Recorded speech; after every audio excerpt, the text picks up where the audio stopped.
जय हिंद साथियों, आप सभी का स्वागत है हमारे यूट्यूब चैनल पर। तो आपको यहाँ पर एमपी हॉस्पिटल असिस्टेंट 2026 के लिए मॉक टेस्ट लेकर के आए हैं, जो कि सेट नंबर 16 है। कितना है?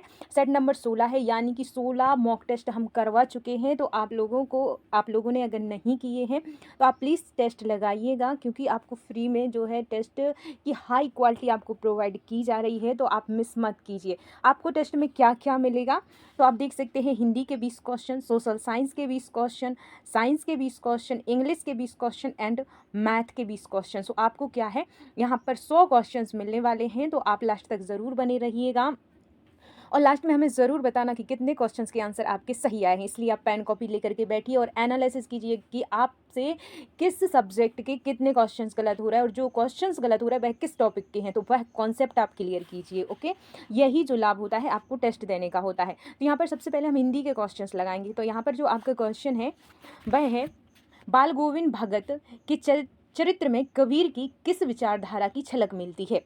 तो यहाँ पर जो राइट आंसर है ऑप्शन नंबर सी हो जाएगा, निर्गुण भक्ति। क्या हो जाएगा? निर्गुण भक्ति। यहाँ पर ऑप्शन सी आपका करेक्ट आंसर हो जाता है। नेक्स्ट क्वेश्चन है, राम लक्ष्मण परशुराम संवाद में लक्ष्मण के व्यक्तित्व का कौन सा पक्ष सर्वाधिक उभर कर सामने आता है? आपके ऑप्शन है यहाँ पर संकोचशीलता, कूटनीति, वाक पटुता और निर्भीकता, या फिर करुणा। तो यहाँ पर जो करेक्ट आंसर है वह हो जाएगा आपका वाक्य पटुता एवं निर्भीकता। ऑप्शन सी आपका यहाँ पर करेक्ट आंसर है। नेक्स्ट क्वेश्चन है, देव के काव्य में निम्न में से किसका सर्वाधिक प्रभाव दिखाई देता है? तो किसका सबसे अधिक प्रभाव दिखाई देता है? आपके ऑप्शन है श्रृंगारिकता, राष्ट्रीयता, रहस्यवाद, या फिर समाज सुधार। तो राइट आंसर हो जाएगा आपका यहाँ पर ऑप्शन नंबर ए, श्रृंगारिकता। क्या हो जाएगा? श्रृंगारिकता। ऑप्शन ए करेक्ट आंसर है। नेक्स्ट है, साना साना हाथ जोड़ी में लेखिका किस संस्कृति विशेषता से सर्वाधिक प्रभावित होती है? तो यहाँ पर आपके ऑप्शन है औद्योगिक विकास, स्थानीय लोगों का आत्मीय व्यवहार, राजनैतिक व्यवस्था, या फिर व्यापारिक गतिविधियाँ। तो यहाँ पर जो करेक्ट आंसर है वह हो जाएगा स्थानीय लोगों का आत्मीय व्यवहार। ऑप्शन बी आपका यहाँ पर करेक्ट आंसर है। नेक्स्ट क्वेश्चन है, नेताजी का चश्मा में बार बार चश्मे का बदलना किस विडंबना को व्यक्त करता है? आपके ऑप्शन है यहाँ पर आर्थिक संकट, आदर्शों की अब उपेक्षा, तकनीकी विकास, शिक्षा का प्रसार। तो यहाँ पर राइट आंसर हो जाएगा वह हो जाएगा आदर्शों की उपेक्षा। क्या हो जाएगा? आदर्शों की उपेक्षा। ऑप्शन बी आपका करेक्ट आंसर है। नेक्स्ट क्वेश्चन है, सूरदास के पदों में कृष्ण के बाल रूप का वर्णन मुख्यतः किस काव्य प्रवृत्ति का प्रतिनिधित्व करता है? आपके यहाँ पर ऑप्शन है वीर भाव, वात्सल्य भाव, रहस्यवाद, या फिर राष्ट्रीय चेतना। तो यहाँ पर जो आपका करेक्ट आंसर हो जाएगा वह हो जाएगा वात्सल्य भाव। क्या हो जाएगा? वात्सल्य भाव जो है आपका यहाँ पर करेक्ट आंसर है।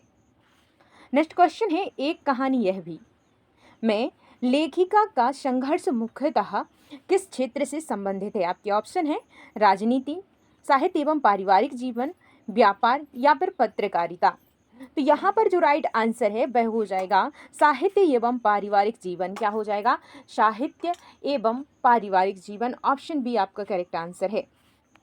नेक्स्ट क्वेश्चन है, माता का आंचल में माँ के चरित्र का सबसे प्रमुख गुण क्या है? आपके ऑप्शन है यहाँ पर कठोरता, त्याग और ममता, महत्वाकांक्षा, या फिर चंचलता। तो यहाँ पर जो राइट आंसर है वह हो जाएगा ऑप्शन बी, त्याग और ममता। क्या हो जाएगा? त्याग और ममता। ऑप्शन बी आपका करेक्ट आंसर है। नेक्स्ट क्वेश्चन है, जॉर्ज पंचम की नाक व्यंग का केंद्रीय लक्ष्य क्या है? तो यहाँ पर आपके ऑप्शन है अंग्रेजी भाषा, औपनिवेशिक मानसिकता, ग्रामीण जीवन, या फिर शिक्षा व्यवस्था। तो आपका जो करेक्ट आंसर है वह है औपनिवेशिक मानसिकता। क्या हो जाएगा? औपनिवेशिक मानसिकता। ऑप्शन बी करेक्ट आंसर है। नेक्स्ट है, जयशंकर प्रसाद के काव्य की प्रमुख विशेषता क्या मानी जाती है? तो क्या मानी जाती है? ऑप्शन है आपके यथार्थवाद, छायावादी, संवेदनशीलता, प्रगतिवाद, या फिर प्रयोगवाद।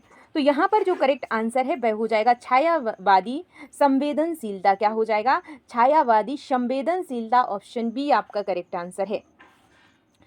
नेक्स्ट है, रति स्थायी भाव से कौन सा रस उत्पन्न होता है? तो यहाँ पर जो आपका राइट आंसर है वह हो जाएगा श्रृंगार। क्या हो जाएगा? श्रृंगार रस जो होता है उसका स्थायी भाव क्या होता है? रति। और श्रृंगार के जो दो भेद होते हैं, एक संयोग श्रृंगार और दूसरा वियोग श्रृंगार। तो यहाँ पर ऑप्शन बी जो है आपका करेक्ट आंसर है। नेक्स्ट क्वेश्चन है, चरण कमल में कौन सा अलंकार निहित है? तो चरण कमल में कौन सा अलंकार निहित है? राइट आंसर हो जाएगा ऑप्शन नंबर बी, रूपक। क्या हो जाएगा? रूपक अलंकार आपका करेक्ट आंसर है। नेक्स्ट क्वेश्चन है, निराशा शब्द में प्रयुक्त उपसर्ग है।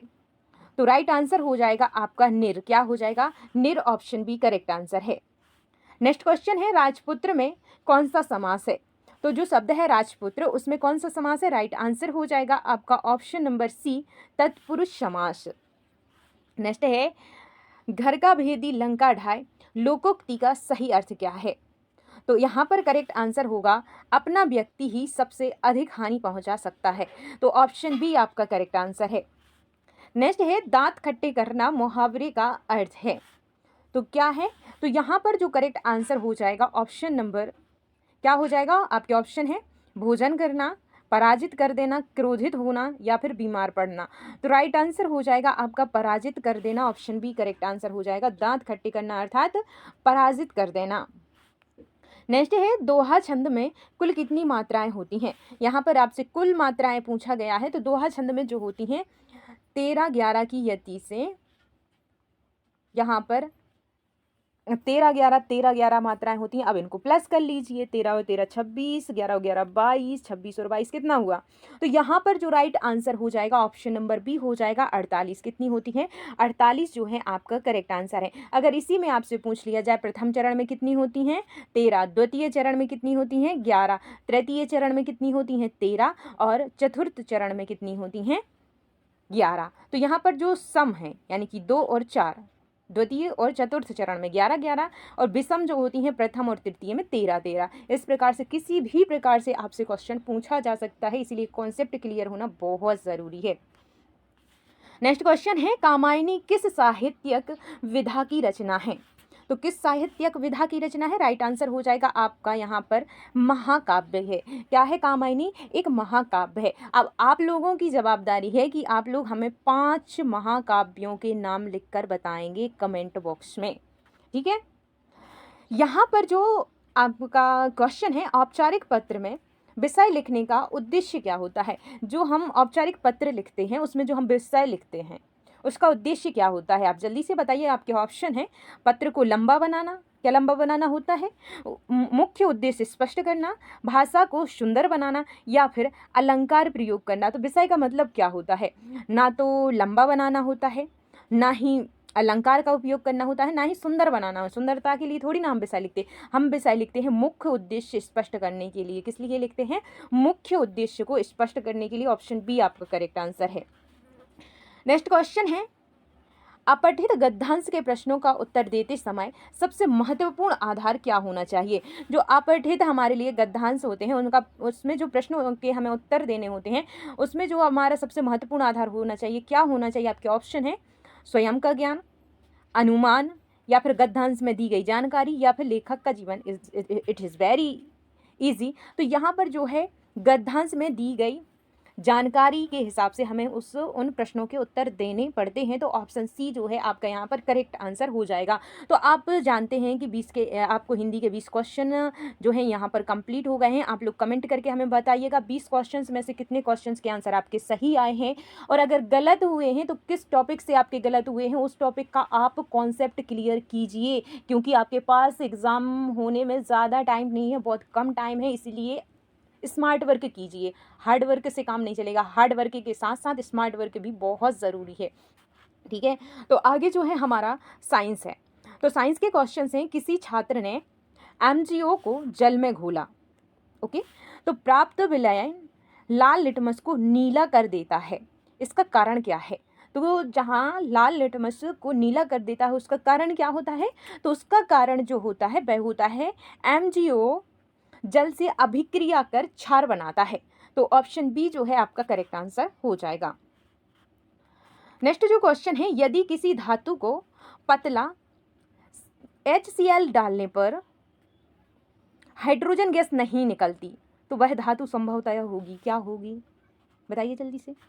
तो राइट आंसर होगा CU, ऑप्शन सी आपका करेक्ट आंसर है। आप लोग इनके फुल फॉर्म जो होते हैं, मेन नाम जो होते हैं, वह लिख करके कमेंट बॉक्स में बताएंगे। ओके, नेक्स्ट क्वेश्चन है, किसी यौगिक का सूत्र C3H8 है, यह किस श्रेणी का सदस्य है? तो किस श्रेणी का सदस्य? राइट आंसर हो जाएगा ऑप्शन नंबर सी, एल्केन श्रेणी का सदस्य होगा C3H8। नेक्स्ट है, पत्ती की कोशिकाओं में बनने वाला ग्लूकोज अंततः किस रूप में संग्रहित होता है? तो किस रूप में संग्रहित होता है? तो यहाँ पर जो राइट आंसर है वह हो जाएगा आपका 24 का क्या राइट आंसर हो जाएगा? जल्दी से बताइए। आपके ऑप्शन है वसा, स्टार्च, प्रोटीन या फिर सेल्यूलोज। तो यहाँ पर जो करेक्ट आंसर है ऑप्शन नंबर बी हो जाएगा स्टार्च। क्या हो जाएगा? स्टार्च जो है आपका करेक्ट आंसर है। नेक्स्ट है, यदि माता का रक्त समूह AB तथा पिता का रक्त समूह O हो तो संतान का रक्त समूह नहीं होना चाहिए। क्वेश्चन को ध्यान से पढ़ना है, नहीं होना चाहिए। क्या नहीं होना चाहिए? तो यहाँ पर क्या है, माता का AB है प्लस में पिता का O है। तो बताइए क्या बनेगा? वो तो खैर ठीक है, क्या नहीं हो सकता ये आपको बताना है। तो राइट आंसर हो जाएगा आपका, क्या हो जाएगा? कमेंट करके ज़रूर बताना हमारे लिए, ठीक है? तो यहाँ पर जो है कमेंट ज़रूर करना। नेक्स्ट क्वेश्चन है, किसी अवतल दर्पण के सामने वस्तु को वक्रता, केंद्र और फोकस के बीच रखा जाए तो प्रतिबिंब होगा। ऑप्शन है आपके आभासी और सीधा, वास्तविक उल्टा और बड़ा, वास्तविक उल्टा और छोटा या फिर आभासी और छोटा। तो यहाँ पर जो राइट आंसर है वह हो जाएगा वास्तविक उल्टा और बड़ा। किसी अवतल दर्पण के सामने वस्तु को वक्रता और फोकस के बीच रखा जाए तो प्रतिबिंब वास्तविक उल्टा और बड़ा होता है। ऑप्शन बी आपका करेक्ट आंसर है। नेक्स्ट क्वेश्चन है, किसी व्यक्ति को दूर की वस्तुएं स्पष्ट दिखाई देती हैं लेकिन पास की नहीं, तो कौन सा दृष्टि दोष होगा? यहाँ पर बच्चों को बहुत ही ज़्यादा कन्फ्यूजन होता है कि अगर दूर का स्पष्ट दिखाई दे रहा है यानी कि दूर का जो स्पष्ट दिखाई दे रहा है, तो वहाँ पर जो पास का स्पष्ट दिखाई नहीं दे रहा है, तो इस स्थिति में कौन सा दोष होगा? तो यहाँ पर जो पास का दिखाई नहीं दे रहा है, दूर का दिखाई दे रहा है, फिर भी इसको क्या कहते हैं? दूरदृष्टि दोष। क्या कहते हैं? दूरदृष्टि दोष। अपने नाम के अपोजिट होता है इसमें। दूर में कोई दोष नहीं, दूर का सही दिखाई दे रहा है, लेकिन क्या कहते हैं इसको? दूरदृष्टि दोष कहते हैं। दूर का जबकि आपको साफ दिखाई दे रहा है, पास का दिखाई नहीं दे रहा, क्या होना चाहिए था? निकट दृष्टि दोष, लेकिन नहीं, यहाँ पर उल्टा होता है। दूर का आपको साफ दिखाई दे रहा है, फिर भी आपको दूर दृष्टि दोष कहा जा रहा है। अगर आपको यहाँ पर निकट का साफ दिखाई दे रहा है, दूर का साफ दिखाई नहीं दे रहा है, तो उसको क्या कहते हैं? उसको निकट दृष्टि दोष कहते हैं। यानी कि आपको जहाँ का दिख रहा है वही दोष है आपके में। मतलब आपको अगर दूर का दिख रहा है तो दूर दृष्टि दोष है, अगर आपको पास का दिख रहा है तो वह निकट दृष्टि दोष है। ये अपने आप के अपोजिट होते हैं, नाम और कार्य में अपोजिट होते हैं, ठीक है? आप लोगों को आशा है कि समझ में आया होगा। तो यहाँ पर जो आपका करेक्ट आंसर हो जाएगा कि जहाँ पर क्या होता है, दूर की वस्तुएं स्पष्ट दिखाई देती हैं लेकिन पास की नहीं देती हैं दिखाई, तो दूर दृष्टि दोष होगा। तो दूर दृष्टि दोष जो होता है उसको क्या कहते हैं? तो उसको कहते हैं हाइपरमेट्रोपिया। क्या कहते हैं? हाइपरमेट्रोपिया कहते हैं। और निकट दृष्टि दोष को क्या कहते हैं? मायोपिया। यहाँ पर जो है ऑप्शन बी आपका करेक्ट आंसर है। नेक्स्ट क्वेश्चन है 28 का, यदि चालक में धारा की दिशा उलट दी जाए तो उसके चारों ओर उत्पन्न चुंबकीय क्षेत्र की दिशा क्या होगी? तो यहाँ पर क्या हो जाएगी? उलट जाएगी। क्या हो जाएगा? उलट जाएगी। ऑप्शन बी करेक्ट आंसर है। नेक्स्ट क्वेश्चन है, किसी खाद्य श्रृंखला में 10,000 जूल ऊर्जा उत्पादकों में है तो द्वितीयक उपभोक्ता तक लगभग कितनी ऊर्जा पहुंचेगी? तो क्या होगा? ये उत्पादक है, आपसे द्वितीयक का पूछा गया। उत्पादक के पास अगर 10,000 है तो प्रथम उपभोक्ता के पास कितनी पहुंचेगी? प्रथम उपभोक्ता के पास उसका 10% यानी कि 1,000 पहुंचेगी। फिर उसके बाद जो द्वितीयक उपभोक्ता होगा उसके पास 10% यानी कि 100 joule. Option B correct answer हो जाएगा। आपको पता है कि जो खाद्य श्रृंखला में होता है तो 10% का नियम होता है। कितना होता है? अगर उत्पादक के पास में 10,000 जूल है तो इसके बाद में जो प्रथम उपभोक्ता होगा 1,000 जूल पहुंचेगी। जो द्वितीयक उपभोक्ता होगा तो उसके पास में 100 जूल पहुँचेगी और एक जो तृतीयक उपभोक्ता होगा उसके पास केवल 10 जूल पहुँचेगी और एक जो चतुर्थ या फिर शीर्ष जो उपभोक्ता होगा उसके पास में केवल 1 जूल पहुँचेगी। ये 10% का नियम होता है। तो आई होप कि आप लोगों को समझ में आया होगा। नेक्स्ट क्वेश्चन है, निम्न में से कौन सा युग्म समजातीय श्रेणी का है? तो समजातीय श्रेणी का कौन सा युग्म है? तो राइट आंसर हो जाएगा आपका C2H6 और C3H8। तो यहाँ पर ऑप्शन बी आपका करेक्ट आंसर है। नेक्स्ट क्वेश्चन है, एक पौधे का genotype T and small T है, उसमें कितने प्रकार के युग्म बनेंगे? तो यहाँ पर जो करेक्ट आंसर है वह हो जाएगा 2। नेक्स्ट है, दर्पण की फोकस दूरी 20 सेंटीमीटर है, तो वक्रता त्रिज्या होगी, तो वक्रता त्रिज्या क्या होगी? तो राइट आंसर हो जाएगा आपका यहाँ पर 40 सेंटीमीटर, डबल हो जाएगा। नेक्स्ट क्वेश्चन है, मनुष्य में भोजन के पाचन का अधिकांश भाग कहाँ होता है? तो अधिकांश भाग आपसे पूछा है, प्रारंभ नहीं पूछा। प्रारंभ पूछता तो मुँह से हो जाता, लेकिन अधिकांश भाग कहाँ पर? तो यहाँ पर जो राइट आंसर हो जाएगा ऑप्शन सी हो जाएगा, छोटी आंत। क्या हो जाएगा? छोटी आंत जो है आपका करेक्ट आंसर है। अगर यहाँ पर प्रारंभ पूछा जाता तो आपका ऑप्शन बी होता, लेकिन आपसे अधिकांश पूछा गया, ऑप्शन सी आपका करेक्ट आंसर है। नेक्स्ट है, निम्न में से कौन सा पदार्थ जैव निम्नीकरण नहीं है? तो कौन सा पदार्थ नहीं है? आपके ऑप्शन है कागज, सूखी पत्तियां, पॉलीथीन या फिर लकड़ी। तो यहाँ पर जो करेक्ट आंसर होगा वह हो जाएगा आपका पॉलीथीन। क्या हो जाएगा? पॉलीथीन, ऑप्शन सी आपका करेक्ट आंसर है। नेक्स्ट है, Zn+Cu से ZnSO4+Cu में जिंक का कार्य है, तो क्या है? आपके ऑप्शन है अपचायक, ऑक्सीकरण, उत्प्रेषक या फिर अवक्षेप। तो यहाँ पर जो राइट आंसर हो जाएगा आपका वह हो जाएगा अपचायक। क्या हो जाएगा? अपचायक, ऑप्शन ए करेक्ट आंसर है। नेक्स्ट क्वेश्चन है, यदि किसी विलयन का pH 9 है तो वह होगा, तो क्या होगा?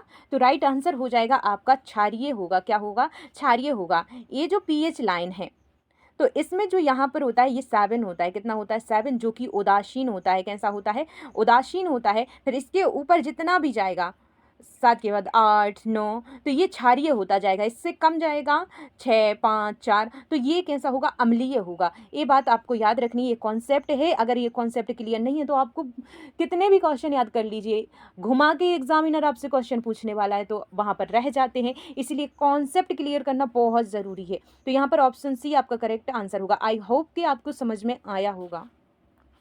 नेक्स्ट क्वेश्चन है, धातुओं की विद्युत चालकता मुख्यतः किस कारण होती है?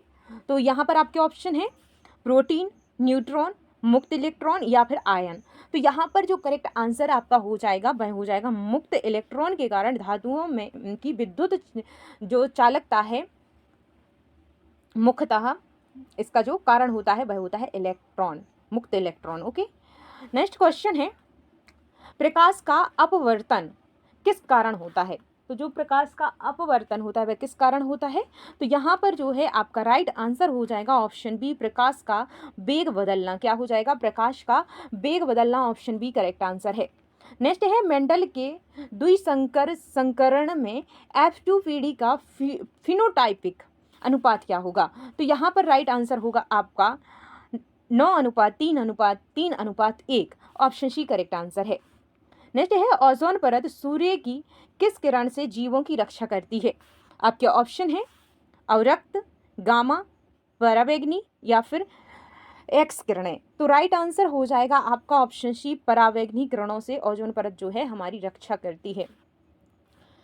तो यहाँ पर जो है आपके साइंस के 20 क्वेश्चन कंप्लीट हो गए हैं। आई होप कि आपको जो हमने कॉन्सेप्ट क्लियर करे हैं वह समझ में आए होंगे, और आपके जो क्वेश्चंस के आंसर हैं कितने सही आए हमें कमेंट करके ज़रूर बताना। और हाँ, तुक्के लगाना बिल्कुल अलग कर दो, क्योंकि अगर आपको आदत रहेगी तुक्के लगाने की तो एग्ज़ाम में भी आप तुक्के लगाओगे, और अगर एग्ज़ाम में तुक्के लगाए ना तो जितने भी गलत आंसर होंगे उसका माइनस में जाएगा, माइनस मार्किंग है, आप लोगों को पता है ना। तो आप लोगों को कॉन्सेप्ट क्लियर करना है ताकि आपके क्वेश्चंस गलत ना हो, ठीक है। इसके बाद में आता है अपना सोशल साइंस। तो सोशल साइंस के क्वेश्चंस आप यहाँ पर करेंगे। तो आप लोगों को ये क्वेश्चन मैंने थोड़ा टफ क्वेश्चन डाल दिया था, मतलब टफ का मतलब है कथन वाला डाल दिया था। तो यहाँ पर जो है, क्योंकि एग्ज़ाम में पता है सरल क्वेश्चन भी, बहुत सरल क्वेश्चंस आते हैं, कठिन क्वेश्चंस भी आते हैं और मॉडरेट लेवल के भी आते हैं, यानी कि इजी, मॉडरेट एंड टफ, इन तीनों का कॉम्बिनेशन होता है। अगर आपको क्लास मिलती है जिसमें सरल सरल क्वेश्चन है तो वह भी आपके काम के हैं, क्योंकि ज़्यादातर क्या होता है, हम लोग मॉडरेट लेवल का पढ़ते हैं तो जो सबसे ज़्यादा टफ होते हैं वो हमारे रह जाते हैं, और जो सबसे ज़्यादा ईजी होते हैं वह भी हमारे रह जाते हैं। इसीलिए हम आपको क्लास लेकर के आते, जब हमने पहले क्लासें स्टार्ट की थी तो तब मैंने सरल आपके लिए क्वेश्चन दिए थे, इसके बाद में मॉडरेट, और अब आपके लिए कॉम्बिनेशन देते हैं। तो आप लोग की जो तैयारी है ताकि अच्छे से हो सके। तो ये थोड़ा टफ क्वेश्चंस कहा जा सकता है। आपका क्वेश्चन है, निम्नलिखित कथनों पर विचार कीजिए। तो आपको क्या करना है, इन कथन को पढ़ना है और फिर नीचे जो ऑप्शन है उनका आंसर देना है। आपका पहला कथन है, राष्ट्रवाद की भावना केवल राजनैतिक कारणों से विकसित हुई है। क्या ये सही है कि जो राष्ट्रवाद की भावना है वह राजनीतिक कारणों से उत्पन्न हुई है? नहीं, तो पहला तो गलत हो गया हमारा। दूसरा क्या है, साझा इतिहास, संस्कृति और भाषा भी राष्ट्रवाद के आधार बन सकते हैं। तो यहाँ पर ये दूसरा जो है सही हो जाएगा। तो अब ऑप्शन देख लेते हैं हम, दूसरा सही है, ठीक है, याद रखना। तो यहाँ पर जो ऑप्शंस हैं उसमें क्या कह दिया गया है, केवल एक सही है, नहीं है। तो दोनों ना तो सही है ना दोनों गलत हैं, तो ऑप्शन बी आपका करेक्ट आंसर होगा। क्या हो जाएगा, ऑप्शन बी, केवल दूसरा सही था। ठीक है। नेक्स्ट क्वेश्चन है, यदि किसी देश में चुनाव नियमित हों लेकिन विपक्ष को स्वतंत्र रूप से प्रचार की अनुमति ना हो तो उसे किस श्रेणी में रखा जाएगा? तो बताइए किस श्रेणी में रखा जाएगा। तो यहाँ पर जो आपका करेक्ट आंसर होगा वह क्या हो जाएगा, जल्दी से आप लोग कमेंट कीजिए, जल्दी से कीजिए। तो यहाँ पर जो आपका करेक्ट आंसर हो जाएगा ऑप्शन नंबर सी हो जाएगा, लोकतंत्र की अपूर्ण स्थिति। क्या हो जाएगा, लोकतंत्र की अपूर्ण स्थिति जो है आपका यहाँ पर करेक्ट आंसर हो जाएगा। नेक्स्ट क्वेश्चन है, किसी क्षेत्र में उद्योगों की संख्या बढ़ने पर सबसे पहले किस संसाधन पर दबाव पड़ता है? तो किस संसाधन पर सबसे अधिक दबाव पड़ता है? राइट आंसर होगा आपका जल संसाधन। क्या हो जाएगा, जल संसाधन, ऑप्शन बी आपका करेक्ट आंसर है। नेक्स्ट क्वेश्चन है, यदि किसी किसान को अपनी उपज का उचित मूल्य नहीं मिलता तो इसका सीधा प्रभाव किस पर पड़ेगा? तो ये किस पर पड़ेगा? राइट आंसर होगा आपका जीवन स्तर पर पड़ेगा। किस पर पड़ेगा, जीवन स्तर पर पड़ेगा। ऑप्शन नंबर बी जो है आपका करेक्ट आंसर है। नेक्स्ट है, निम्न में से कौन सी स्थिति संघवाद की भावना को सबसे अधिक मजबूत करती है? किस भावना को? संघवाद की भावना को। तो राइट आंसर हो जाएगा आपका ऑप्शन सी, शक्तियों का संवैधानिक विभाजन। क्या हो जाएगा, शक्तियों का संवैधानिक विभाजन, ऑप्शन सी आपका करेक्ट आंसर है। नेक्स्ट क्वेश्चन है, एक लोकतांत्रिक समाज में जातीय विविधता का सकारात्मक परिणाम क्या हो सकता है? आपके ऑप्शन है, सामाजिक संघर्ष, सांस्कृतिक समृद्धि, आर्थिक ठहराव या फिर राजनीतिक अस्थिरता। तो यहाँ पर जो आपका करेक्ट आंसर हो जाएगा वह हो जाएगा आपका सांस्कृतिक समृद्धि। क्या हो जाएगा, सांस्कृतिक समृद्धि, ऑप्शन बी करेक्ट आंसर है। नेक्स्ट है, यदि किसी क्षेत्र में वन तेजी से समाप्त हो रहे हों तो सबसे पहले कौन सी समस्या उत्पन्न होने की संभावना है? तो कौन सी समस्या उत्पन्न होने की संभावना है? राइट आंसर होगा आपका जैव विविधता की में कमी। क्या हो जाएगा, जैव विविधता में कमी जो है, ऑप्शन ए आपका यहाँ पर करेक्ट आंसर है। नेक्स्ट है, शक्ति का विकेंद्रीकरण लोकतंत्र में क्यों महत्वपूर्ण माना जाता है? आपके ऑप्शन है, निर्गुण प्रक्रिया को जटिल बनाता है, स्थानीय भागीदारी बढ़ाता है, केंद्र को कमजोर करता है या फिर चुनावों को समाप्त करता है। तो राइट आंसर होगा ऑप्शन नंबर बी, स्थानीय भागीदारी को बढ़ाता है, शक्ति का विकेंद्रीकरण। तो जो शक्ति का विकेंद्रीकरण है उसका सबसे अच्छा उदाहरण क्या हो जाएगा? तो हमारी जो पंचायतें हैं, नगर पालिकाएं हैं, ये अपनी शक्ति के विकेंद्रीकरण के आप कह सकते हो बहुत ही अच्छे उदाहरण है। यही तो शक्ति विकेंद्रीकरण है। नेक्स्ट क्वेश्चन है, इतिहासकार किसी ऐतिहासिक घटना की सत्यता की पुष्टि के लिए सबसे अधिक महत्व किसे देता है? तो किसे देता है? आपके ऑप्शन है, लोक कथाओं को, प्राथमिक स्रोतों को, कल्पनाओं को या फिर जनश्रुतियों को। तो यहाँ पर जनश्रुतियों को, यहाँ पर ऑप्शन नंबर क्या आपका राइट आंसर है? तो करेक्ट आंसर हो जाएगा आपका प्राथमिक स्रोतों को, ऑप्शन बी करेक्ट आंसर है। नेक्स्ट है, यदि किसी देश की अधिकांश जनसंख्या कृषि पर निर्भर हो तो मानसून की विफलता का सबसे अधिक प्रभाव किस पर पड़ेगा? तो किस पर पड़ेगा? तो ऑब्वियसली यहाँ पर कृषि उत्पादन पर ही पड़ेगा। ऑप्शन ए आपका करेक्ट आंसर है। नेक्स्ट है, सांझी संस्कृति का विचार राष्ट्र निर्माण में किस प्रकार योगदान देता है? तो यहाँ पर आपके ऑप्शन है, विभाजन बढ़ाता है, राष्ट्रीय एकता को मजबूत करता है, आर्थिक विकास रोकता है, या फिर लोकतंत्र समाप्त करता है। तो राइट आंसर हो जाएगा ऑप्शन नंबर बी, राष्ट्रीय एकता को मजबूत करता है, आपका करेक्ट आंसर है। नेक्स्ट है, किसी क्षेत्र में खनिज संसाधनों की अधिकता होने पर कौन सा उद्योग विकसित होने की संभावना सबसे अधिक होती है? तो यहाँ पर जो करेक्ट आंसर है वह हो जाएगा आपका भारी उद्योग। क्या हो जाएगा? भारी उद्योग। नेक्स्ट है, लोकतंत्र में मीडिया की स्वतंत्रता का मुख्य उद्देश्य क्या है? आपके ऑप्शन है, सरकार का प्रचार करना, जनमत निर्माण और जवाबदेही सुनिश्चित करना, चुनाव रोकना, या फिर कानून बनाना। तो आप सभी वाकिफ ही हैं कि भाई अपनी मीडिया जो है अपनी इंडिया में क्या हाल है उसका। तो यहाँ पर जो आपका इसका करेक्ट आंसर हो जाएगा वह हो जाएगा जनमत निर्माण और जवाबदेही सुनिश्चित करना। हमारे लिए तो सही आंसर ही देना होगा, तो ना यहाँ ऑप्शन बी जो है आपका करेक्ट आंसर है।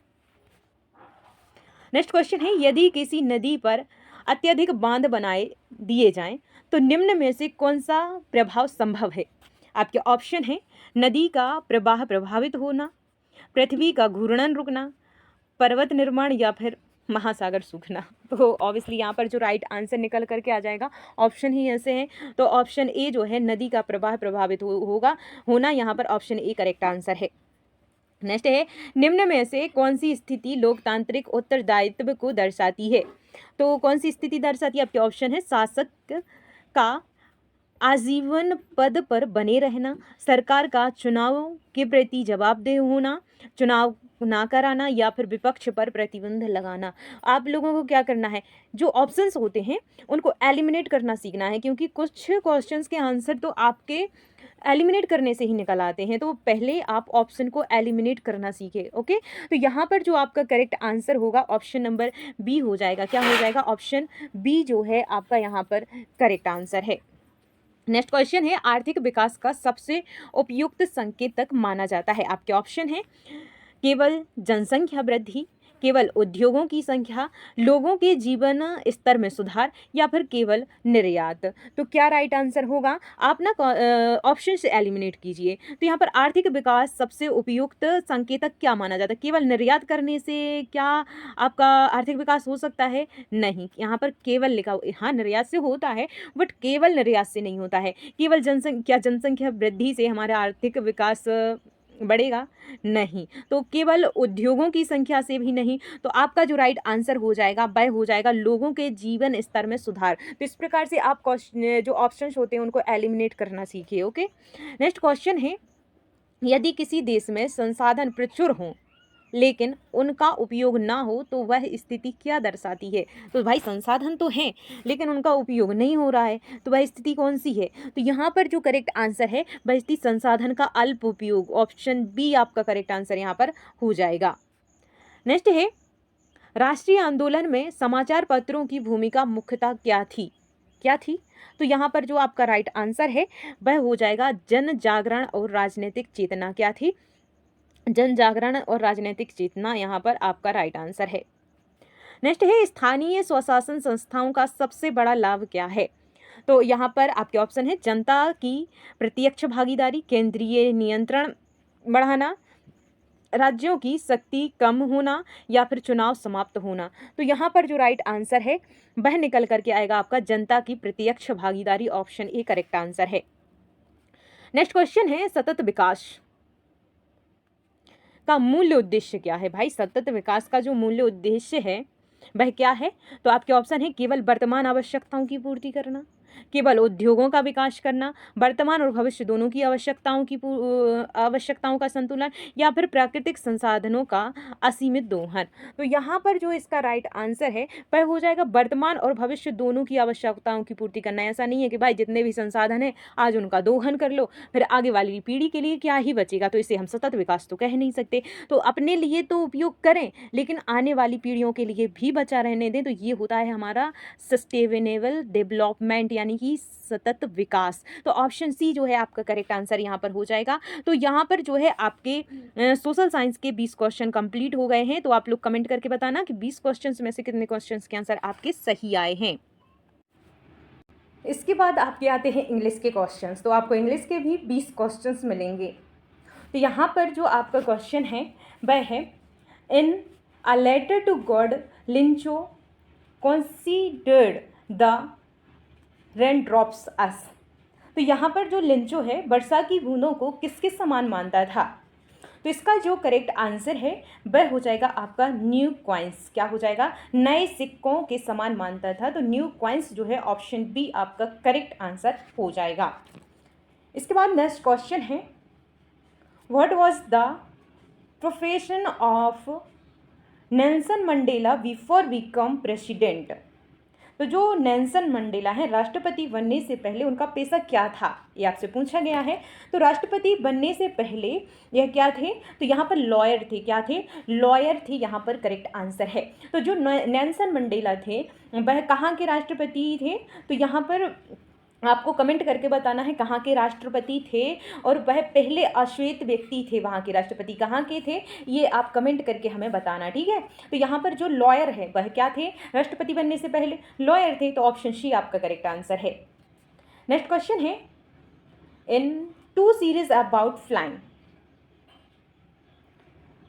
Sorry, and 2 story is about flying, the young single finally flew van.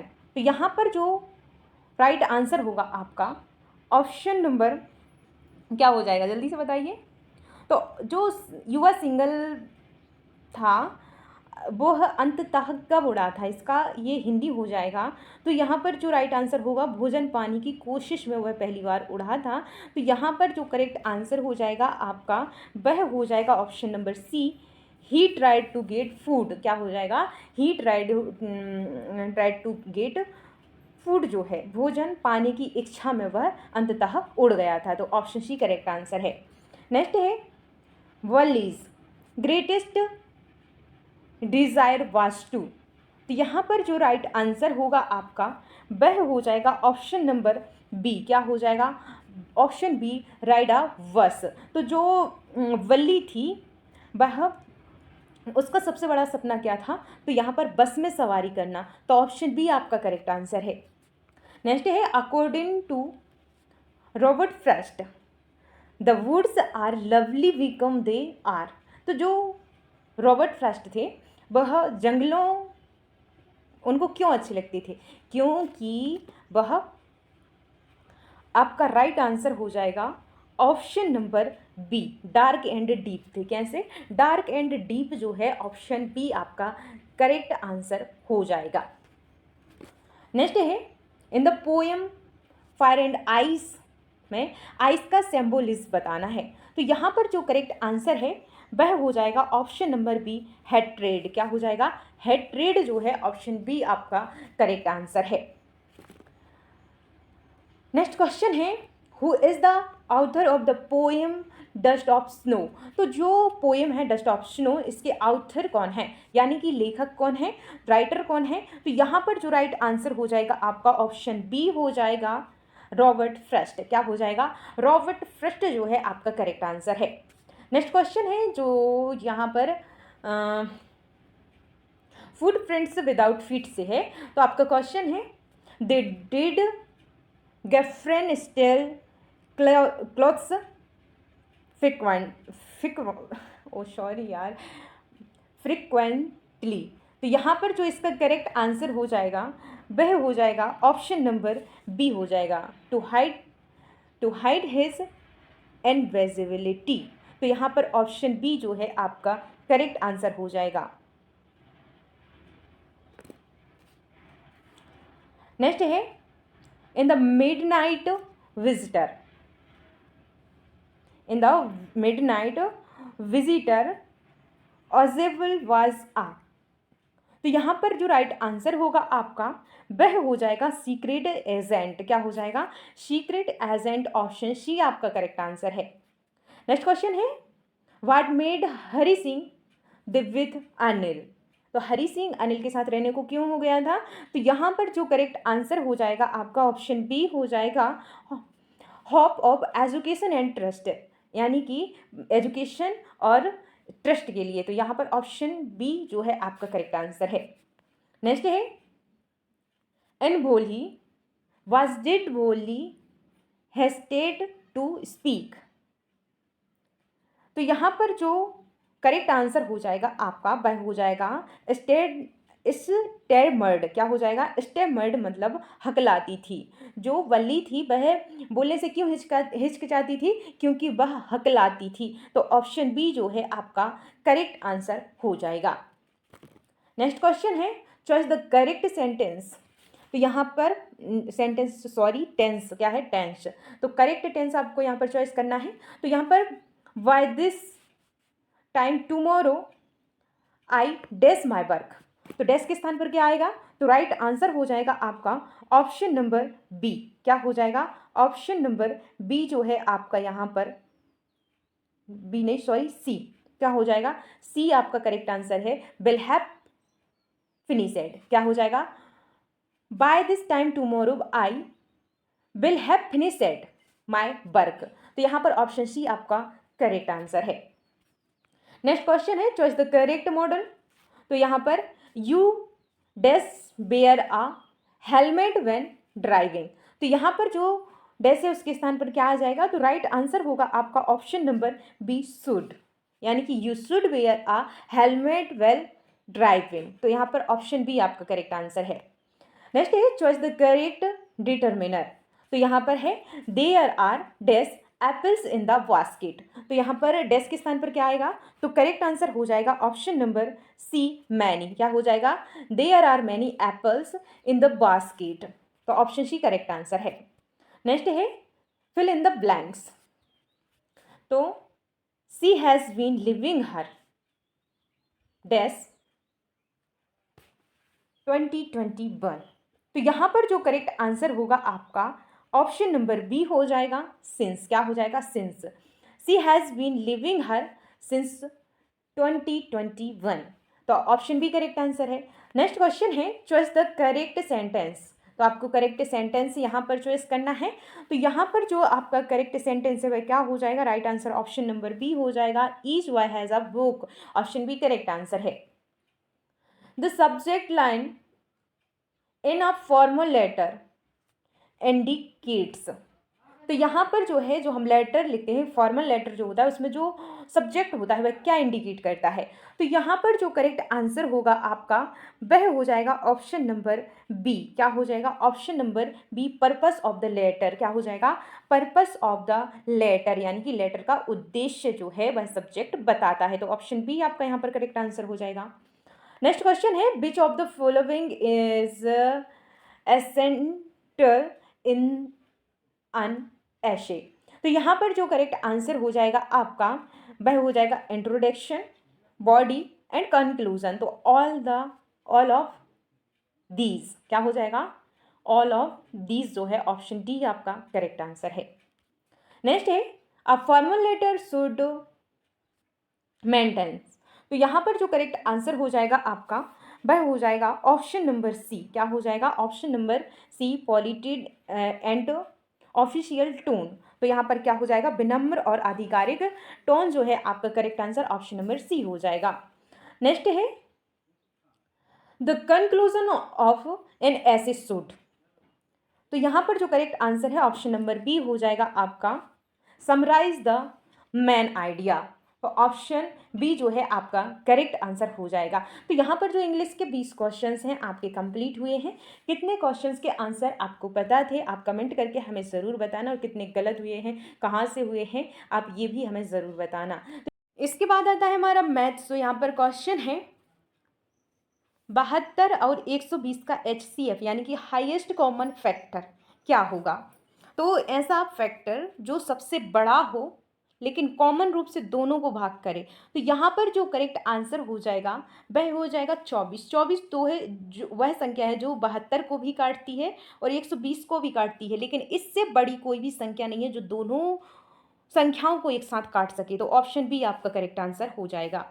Next है 17/8 का दशमलव रूप क्या होगा? तो आपको क्या करना है, ऊपर 17 लिखना है, नीचे 8 लिखना है, तो 8 से इसको भाग करना है, तो 8 दूनी 16, तो कितना आ जाएगा 2, 2 बार में गया, बचा 1, 1 के लिए आप यहाँ पर दशमलव लगाएंगे और पीछे 0 लगाएंगे तो कितना हुआ 10, तो 8 एकम 8, तो यहाँ पर 1 लिखा जाएगा, फिर बचेगा 2, 2 के पीछे 0 लगाया तो 8 दूनी के 16 हो जाएगा, फिर 16 हो जाएगा तो फिर इसके बाद में बचेगा 4, 4 के पीछे जहाँ 0 लगाएंगे तो 8 पंचे के 40, तो 5 मतलब 2.125, यानी कि ऑप्शन नंबर ए आपका करेक्ट आंसर हो जाएगा। नेक्स्ट है बहुपद x square plus 5x plus 6 का शून्य अंक क्या होगा? तो यहाँ पर जो करेक्ट आंसर हो जाएगा ऑप्शन नंबर सी हो जाएगा -2 -3। नेक्स्ट है एस के स्क्वायर -9 का गुणनखंड क्या है? तो यहाँ पर जो करेक्ट आंसर है ऑप्शन सी हो जाएगा x plus 3 and x minus 3 जो है इसका गुणनखंड निकल करके आ जाएगा। आई होप कि आपको गुणनखंड निकालना आता होगा। नेक्स्ट क्वेश्चन है यदि x प्लस वाई बराबर 10 है तो x बराबर 4, तो y बराबर क्या होगा? ये बस देखने में क्वेश्चन लगते हैं कि भाई टफ होंगे, बट होते नहीं हैं। आप देखिए x और y को जोड़ने पे अगर 10 आ रहा है, जिसमें x 4 है, तो y ऑब्वियसली कितना होगा 6 होगा, जब तो 4 और 6 मिला करके 10 होंगे, तो यहाँ पर ऑप्शन सी करेक्ट आंसर है। नेक्स्ट क्वेश्चन है समीकरण 2x प्लस 3 बराबर 11 का हल करना है, तो क्या आ जाएगा आंसर? तो राइट आंसर आ जाएगा ऑप्शन नंबर सी, क्या आ जाएगा 4, यहाँ पर करेक्ट आंसर है। नेक्स्ट है एस के स्क्वायर बराबर 49 के मूल है, तो इसका मूल क्या होगा? जो 49 है भाई किसका स्क्वायर है? तो वह 7 का स्क्वायर है। अब भाई प्लस है कि माइनस है? तो यहाँ पर जो आ जाएगा प्लस माइनस, ऑप्शन सी आपका करेक्ट आंसर है। नेक्स्ट है एक थैले में 5 लाल, 3 नीली, 2 हरी गेंदें हैं। एक गेंद यादृच्छिक रूप से निकाली जाती है तो नीली गेंद निकलने की प्रायिकता क्या होगी? तो यहाँ पर क्या लिखा जाता है, नीचे लिखे जाते हैं कुल परिणामों की संख्या। तो कुल परिणाम कितने हैं? 5 और 3 8, 8 और 2 10, तो कुल परिणाम है 10, जिनमें से हमें क्या चाहिए है? तो यहाँ पर जो है नीली गेंद है, तो नीली गेंद कितनी है? 3 है, तो ऊपर आ जाएगा 3, यानी कि 3/10 जो है ऑप्शन बी करेक्ट आंसर है। नेक्स्ट क्वेश्चन है 2, 5, 8, 11 का सर्वांतर क्या है? तो इनमें अंतर कितना है? तो 2 से 5 गए 3 का अंतर, 5 से 8 गए 3 का अंतर, 8 से 11 गए 3 का अंतर, तो option number B correct answer है। नेक्स्ट है का पांचवा पद आपको बताना है, तो पांचवा पद कितने पद हैं यहाँ पर? 1 2 3 4 पद ऑलरेडी हैं, तो आपको पांचवा पद बताना है। तो इसका जो पांचवा पद होगा क्या होगा? आपको यहाँ पर देखिए 4 के बाद 8 आया, कितने का अंतर आया? 4 का अंतर आया। 8 के बाद 12 आया, तो 8 के बाद 12 भी कितने का? 4 का अंतर है। 12 के बाद 16, 4 का अंतर है, तो 16 में 4 जोड़ दीजिए, तो 20 है, ऑप्शन बी आपका करेक्ट आंसर आ जाएगा। नेक्स्ट क्वेश्चन है बहरेखा खंड जो किसी त्रिभुज के शीर्ष को सम्मुख भुजा के मध्य बिंदु से मिलाता है कहलाता है, तो क्या कहलाता है? तो राइट आंसर हो जाएगा आपका यहाँ पर ऑप्शन नंबर बी माध्यिका कहलाता है। क्या कहलाता है? माध्यिका, ऑप्शन बी करेक्ट आंसर है। नेक्स्ट है साइन 30 का मान कितना होता है? तो साइन 30 का जो मान होता है 1/2 होता है, और कॉस 60 का मान भी 1/2 होता है। त्रिज्या 7 सेंटीमीटर वाले वृत्त का व्यास क्या होगा? तो आप त्रिज्या और व्यास जानते ही हैं, तो केंद्र से जो परिधि की दूरी होती है उसको त्रिज्या कहते हैं, और परिधि से परिधि की, केंद्र से होते हुए परिधि से परिधि की जो दूरी होती है उसको व्यास कहते हैं। तो आधी दूर, केंद्र तक जाएंगे तो आधा हो गया और पूरे जाएंगे तो पूरा हो गया। तो जो होता है, अगर जो आधी जगह है वह 7 सेंटीमीटर है तो पूरी कितनी होगी? 7 और 7 जोड़ दीजिए, तो 14 centimetre, option B correct answer है। नेक्स्ट है वृत्त की परिधि का सूत्र क्या है? तो जब वृत्त की परिधि का जो सूत्र है वह क्या हो जाएगा? करेक्ट आंसर हो जाएगा आपका ऑप्शन नंबर बी 2πr। क्या हो जाएगा? 2πr आपका करेक्ट आंसर है। 5 सेंटीमीटर भुजा वाले घन का आयतन होगा, तो 5 सेंटीमीटर वाले भुजा घन का जो आयतन होगा भाई कितना होगा? तो यहाँ पर इसका क्यूब कर दीजिए आप, 5 का क्यूब, तो 5 का क्यूब क्या होगा? तो यहाँ पर जो करेक्ट आंसर हो जाएगा 125 सेंटीमीटर क्यूब, जो है ऑप्शन डी आपका करेक्ट आंसर है। नेक्स्ट है बेलन का आयतन ज्ञात करने का सूत्र है, तो बेलन का जो आयतन होता है वह ज्ञात करने का सूत्र क्या होता है? तो राइट आंसर हो जाएगा option number A πr² h। क्या हो जाएगा? πr² h जो है ऑप्शन ए करेक्ट आंसर है। नेक्स्ट है यदि किसी आंकड़ा समूह का माध्य 18 है तथा प्रक्षेपणों की संख्या 15 है तो सभी प्रक्षेपण का योग क्या होगा। तो यहाँ पर जो है माध्य कितना है 18 है और प्रक्षेपणों की संख्या कितनी है, प्रेक्षणों की संख्या जो कितनी है 15 है। तो 15 में 18 का गुणा कर दीजिए तो हमारा जो है आंसर निकल करके आ जाएगा। तो इसका जो आ जाएगा गुणा कीजिए जल्दी से, तो इसका राइट आंसर आ जाएगा 15 गुणित 18 270। ऑप्शन बी आपका करेक्ट आंसर हो जाएगा। नेक्स्ट है एक सिक्का उछालने पर चित्त आने की प्रायिकता क्या है। तो आप एक सिक्का उछालेंगे तो चित्त आने की प्रायिकता क्या हो जाएगी। एक सिक्का होता है उसमें दो सरफेस होती हैं, कितनी होती हैं, या तो चित्त या फिर पट। तो यहाँ पर जो है क्या आएगा, दो में से दोनों तो आ नहीं सकते, तो ये आएगा, कितना आएगा, एक आएगा। तो 1/2 ऑप्शन सी आपका करेक्ट आंसर हो जाएगा।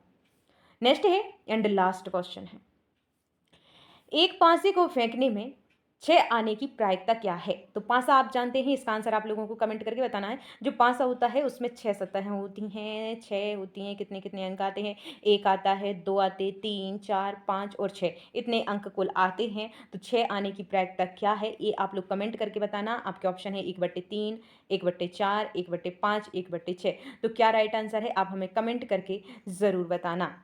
तो आप लोगों को ये क्लास कैसी लगी है, टेस्ट लगा करके जो 100 क्वेश्चन हो गए हैं हमारे यहाँ पर, कितने हो गए हैं, 100 क्वेश्चन आपके कंप्लीट हो गए हैं। 100 में से कितने के आंसर आपके सही आए हैं ज़रूर बताना। और एनालिसिस करना, ये आपके लिए बोल रहे हैं, आप लोग एनालिसिस करना और पता करना कि आपकी कमी कहाँ जा रही, किस टॉपिक से क्वेश्चन के आंसर आपके सही नहीं हो रहे हैं, गलत हो रहे हैं, उस टॉपिक का कॉन्सेप्ट क्लियर करना है। तभी आप अगली बार टेस्ट लगाएंगे तो आपका सही आएगा। तो प्लीज़ इतना खुद के लिए आप कर लीजिए, एनालिसिस कीजिए कि कहाँ से गलती हो रही है, तो उस टॉपिक को फिर से रिवाइज कीजिए। ओके, तो यहाँ पर जो है आप लोग हमें कमेंट करना कि अगली क्लास आपको किस टॉपिक पर चाहिए है। जो वीक टॉपिक है उसका आपको रिवीजन करना है, तो आप प्लीज़ हमें बता दीजिएगा कि कौन सा टॉपिक, क्योंकि आपकी जो वीकनेस है वो आपको पता है कि आप किस सब्जेक्ट में, किस टॉपिक में कमज़ोर हैं। आप वो हमें तो पता होगा नहीं, तो आप लोग क्या करेंगे, कमेंट करके हमें बताएंगे कि मैम ये टॉपिक आप हमें समझा दीजिए, इसका कॉन्सेप्ट हमारा क्लियर नहीं है।